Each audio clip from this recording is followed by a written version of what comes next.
Welcome back to the program. President Trump is not playing around.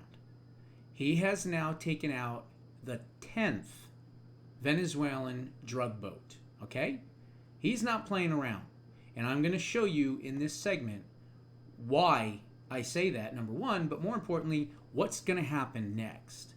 The amount of firepower that is now surrounding Venezuela is mind-blowing, okay? But just the other day, President Trump was asked about Venezuela, and I'm sure you already heard what he said.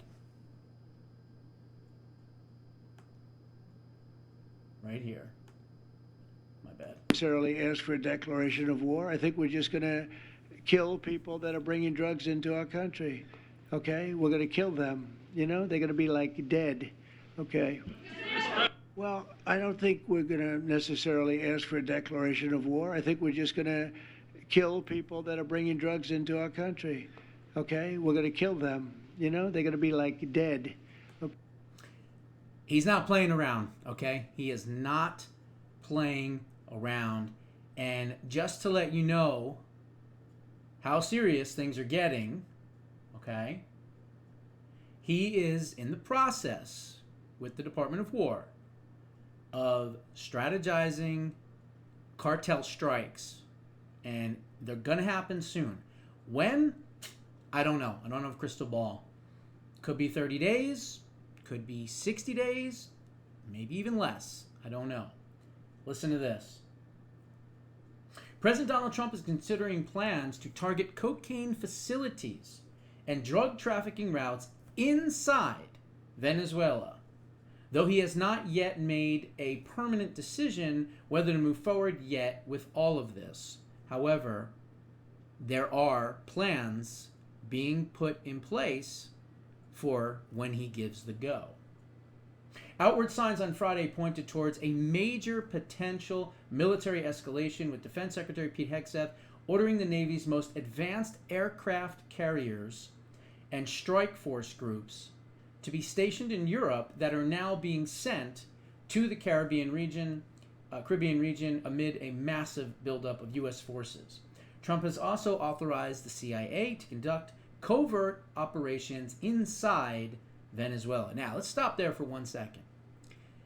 When you hear covert operations and the word CIA, all you have to do is think about regime change throughout history.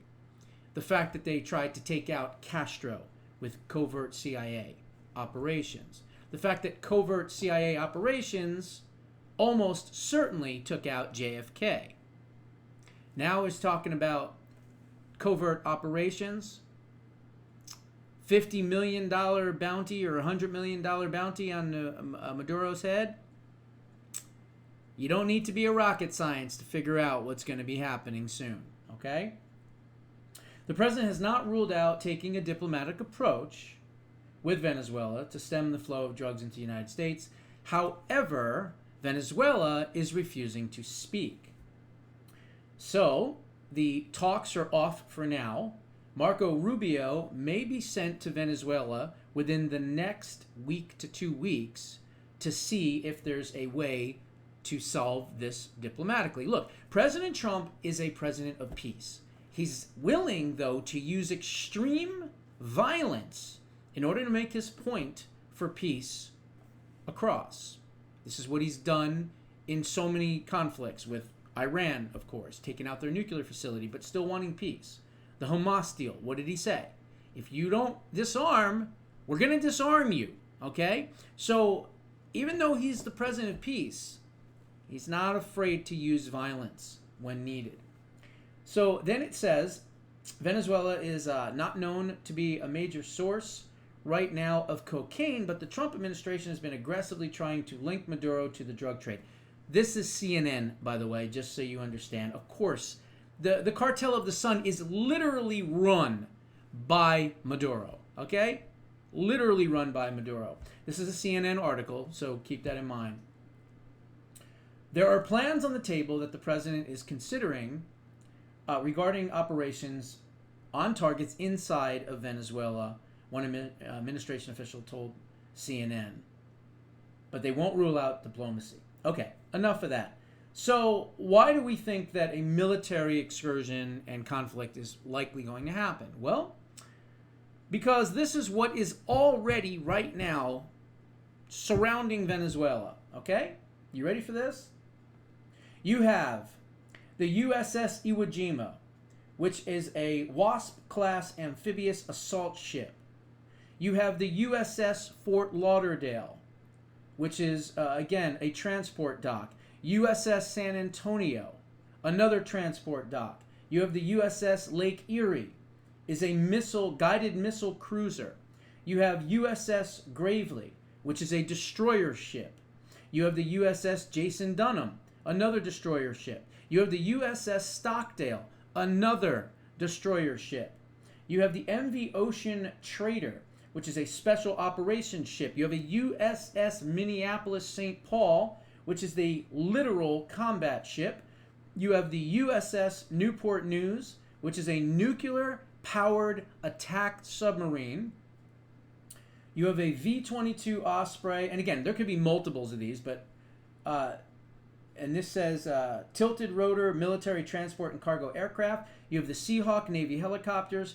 You have the UH-60 Black Hawk medium lift military utility helicopters. You have the MQ-9 Reaper drones, at least 3 units.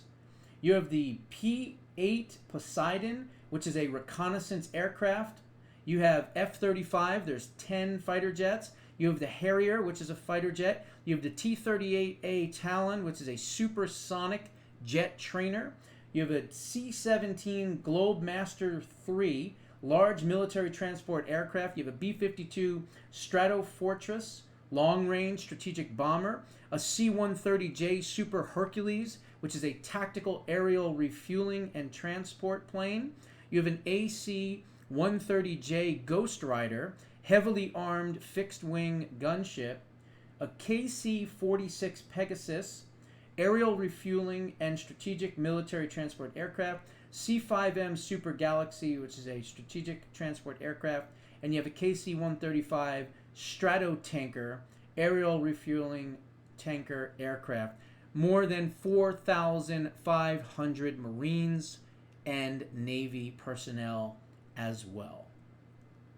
So, I don't know what to make of this, other than the fact that it definitely looks like we are planning some type of kinetic warfare with Venezuela, and I would assume it's going to happen sooner rather than later. Otherwise, you wouldn't have all of that equipment.